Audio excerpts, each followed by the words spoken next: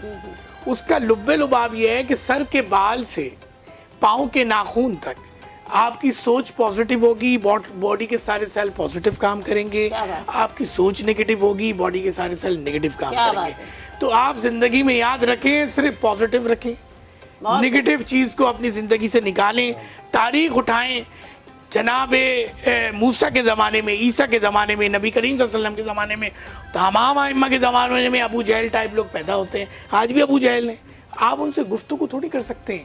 وہ تو ناؤزباللہ قرآن کریم کی آیت کو بولے گا میں نہ مانوں, کر لو جو کرنا ہے. تو آپ ان کو اگنور کریں, پازیٹیوٹی کو پروموٹ کریں اور آگے بڑھیں. کیا بات ہے, بہت ہی خوبصورت خوبصورت میسج میسج دیا ہے دیا انہوں نے. ہے خرم بھائی نے. اور میں سب سے پہلے تو شکر گزار ہوں اپنے تمام مہمانوں کے جو یہاں وقت نکال کے تشریف لائے, اور ہم نے ان سے بہت کچھ سیکھا. اور اس کے ساتھ ساتھ میں شکر گزار ہوں ہمارے اسپانسرز کی. موش واشنگ پاؤڈر کا ہمیں خصوصی تعاون حاصل ہے, آنیسٹ فوڈ پروڈکٹس کا ہمیں خصوصی تعاون حاصل ہے, اللہ والا بریانی کا ہمیں خصوصی تعاون حاصل ہے, کیونکہ بھائی وہ تو ہمیں افطار پرووائڈ کر رہے, تو ان کی بھی بہت میں شکر گزار ہوں. تو تمام مہمانوں کی بہت شکر گزار ہوں.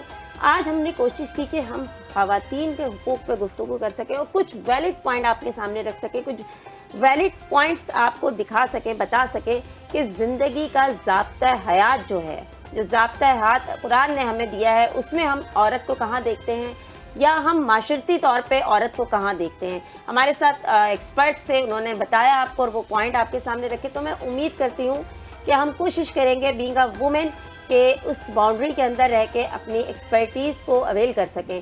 دوسرا میں یہ میسج دینا چاہوں گی کہ آپ لوگ رمضان کے اس بابرکت مہینے میں کوشش کریں کہ اپنے آس پاس کے لوگوں کا خیال رکھیں, پازیٹیوٹی دوسروں تک پہنچائیں. جیسے خرم بھائی نے بھی کہا, خود پازیٹیو رہیں, دوسروں کو پازیٹیو رہنے دیں, اور صرف خیر سگالی کا سوچیں اور دوسروں کی ٹانگ کھینچنا چھوڑ دیں. جیسے ہی بہتر وہ سوچیں گے, جیسے ہی پازیٹیو سوچیں گے, ویسے ہی آپ کی ویوز کریٹ ہوں گی اور اسی طرح آپ کی باڈی کام کرے گی. جیسے آپ کی باڈی کام پازیٹیولی کرتی جائے گی تو آپ آٹومیٹیکلی پازیٹیو ہوتے جائیں گے اور آپ کا معاشرہ بھی پازیٹیو آپ کو نظر آئے گا. آپ کی مرضی ہے آپ نیگیٹو دیکھیں یا پازیٹیو دیکھیں.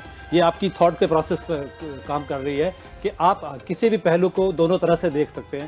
اگر پازیٹیو دیکھیں گے تو ہر چیز آپ کو پازیٹیو نظر آئے گی, اور اگر نیگیٹو دیکھیں گے تو وہی شخص آپ کو نیگیٹو نظر آئے گا. اپنے تھاٹ پروسیس کو ہمیشہ کے لیے پازیٹیو رکھیے. اور اب ہم جاتے ہیں دعا کی طرف, وقت قلیل ہونے کی وجہ سے.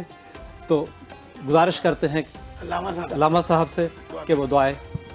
پروردگار اس پاک و طیب مہینے میں ہمیں خوب سارا فیض حاصل کرنے کی توفیق عطا فرمائے, خیر و برکت سمیٹنے کی توفیق عطا فرمائے. جو بیمار ہیں انہیں شفائے کاملہ عطا ہو, جو بے اولاد ہیں انہیں اولاد صالح عطا ہو. پروردگار جیسا کہ یہ ظلم پھیل چکا ہے, امام زمانہ کے ظہور میں جلد تعجیل فرمائے اور ان کے ناصروں میں ہمیں شامل فرمائے. ان اللہ و ملائکتہ یصلون علی النبی یا ایھا الذین آمنوا صلوا علیہ وسلموا تسلیما. اللہم صلی اللہ علیہ وسلم.